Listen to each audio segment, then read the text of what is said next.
اللہ رب العزت دیکھتا ہے، سنتا ہے، وہ یہ طاقت رکھتا ہے کہ جو چاہے کرے اور جب جس وقت جس کو جس چیز سے چاہے نواز دے۔ اس لیے اگر ہمارا یہ یقین ہے کہ ہمارا رب ایسا ہی ہے تو اس چیز سے ہمارے اندر دعا کا جذبہ اور زیادہ پیدا ہوگا۔ جتنا جتنا انسان کو اللہ سبحانہ تعالیٰ کی معرفت حاصل ہوتی چلی جاتی ہے تو فطری طور پر، قدرتی طور پر اس کے اندر یہ جذبہ پیدا ہوتا جاتا ہے کہ وہ اپنی ہر ضرورت کے لیے، چھوٹی ضرورت کے لیے بھی اور بڑی ضرورت کے لیے بھی اپنے اسی رب کو پکارے اور اس سے دنیا اور آخرت کی سعادتیں اور بھلائیاں مانگ لے۔ وہ اسی کو اپنا کارساز بنا لے، اسی کو اپنا مددگار سمجھے۔ اس لیے دعا کرتے رہنا چاہیے۔ دعا کا نہ کوئی خاص وقت مقرر ہے کہ اس وقت کا آپ انتظار کریں تو دعا کر سکتے ہیں، نہیں، آپ ہر وقت دعا کر سکتے ہیں، اور نہ ہی اس کے لیے کوئی خاص قسم کا عمل کرنے کی ضرورت ہے کہ وہ عمل کریں گے تو ہی دعا کر سکتے ہیں، نہیں، اور نہ ہی اس کے لیے کسی زبان کی پابندی ہے کہ صرف آپ عربی میں ہی دعا کر سکتے ہیں۔ آپ اردو میں، اپنی مدر ٹنگ میں، کسی بھی زبان میں آپ دعا کر سکتے ہیں۔ وہ دعا اللہ تعالیٰ تک پہنچتی ہے، وہ دعا کو سنتا ہے اور اپنی حکمت کے مطابق اس کی قبولیت کا فیصلہ کرتا ہے کہ کیا بندے کو یہی چیز دے دی جائے جو وہ مانگ رہا ہے، یا اس سے بہتر کوئی چیز دی جائے، یا پھر اس سے کوئی بلا ٹالی جائے، یا اس کے لیے آخرت میں ذخیرہ کر لیا جائے، کیونکہ اس کے باقی اعمال اتنے نہیں ہیں کہ جن کی بنا پر یہ وہاں نجات پا سکے گا، تو اسے دنیا میں اس کی من پسند چیزیں دینے کی بجائے اس کے لیے آخرت میں اعمال کا ذخیرہ کر دیا جائے تاکہ اس کی آخرت میں نجات ہو سکے۔ لہذا ہم سب کو دعا کرتے رہنا چاہیے۔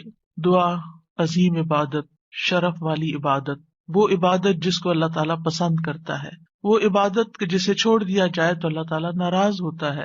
دعا توحید کی بنیاد ہے، یہ ہمیں اپنے رب سے قریب کر دیتی ہے، اس سے ہماری مشکلات آسان ہوتی ہیں، تکلیفیں دور ہوتی ہیں، ہمیں برکتیں حاصل ہوتی ہیں۔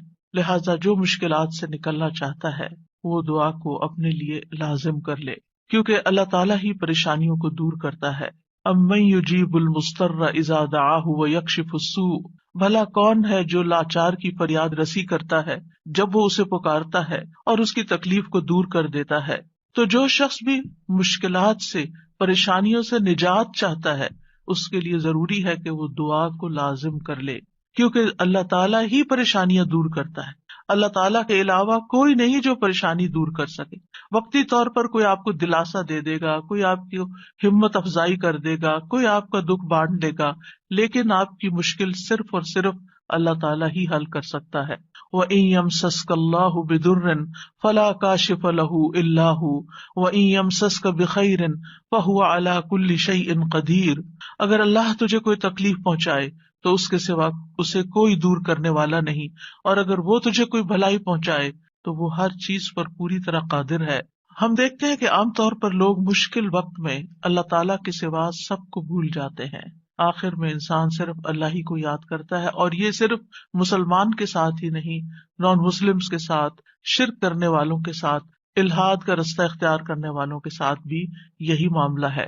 اور اس میں ہم دیکھتے ہیں کہ ایک مرتبہ جب اکرمہ بن ابی جہل نبی صلی اللہ علیہ وسلم سے بھاگ کر کشتی پر سوار ہو گئے، مکہ سے بھاگ گئے اور پھر جزیرۃ العرب چھوڑنا چاہا، اور جس کشتی پر بیٹھے وہ سمندر کے بیچ میں جا کر ڈوبنے لگی، تو کشتی کے مالکوں نے کہا کہ لوگوں اخلاص کے ساتھ دعا کرو۔ اخلاص کا مطلب یہ ہے کہ بتوں کو بھول جاؤ اور صرف اللہ سے دعا کرو، اس لیے کہ اس کے ڈوبنے کو صرف اللہ ہی بچا سکتا ہے۔ تو اس وقت چونک اٹھے کہ اسی چیز کی دعوت تو ہمیں محمد صلی اللہ علیہ وسلم دے رہے ہیں۔ اس وقت انہوں نے عہد کیا کہ اگر آج اے رب تو مجھے بچا لے گا تو پہلا کام میں یہ کروں گا کہ میں محمد صلی اللہ علیہ وسلم کے ہاتھ میں اپنا ہاتھ دے دوں گا، میں اسلام قبول کر لوں گا۔ اور پھر آپ جانتے ہیں کہ اکرمہ بن ابی جہل نے کس اخلاص کے ساتھ اسلام قبول کیا، تو دعا کی قبولیت ہی ان کے اسلام کا ایک ذریعہ بنی۔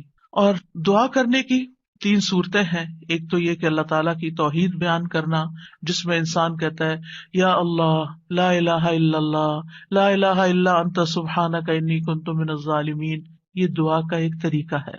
یہاں آپ صرف اللہ تعالیٰ کی توحید بیان کر رہے ہیں، اپنی کوتاہیوں کا اعتراف کر رہے ہیں. پھر اسی طرح آپ کہتے ہیں ربنا، اے ہمارے رب. یہاں بھی آپ اپنے رب کو رب کہہ کے پکار رہے ہیں، گویا اللہ تعالیٰ کی تعریف کر رہے ہیں. اور پھر دوسرا طریقہ یہ ہے کہ اللہ تعالیٰ سے انسان صرف بخشش کا سوال کرتا ہے.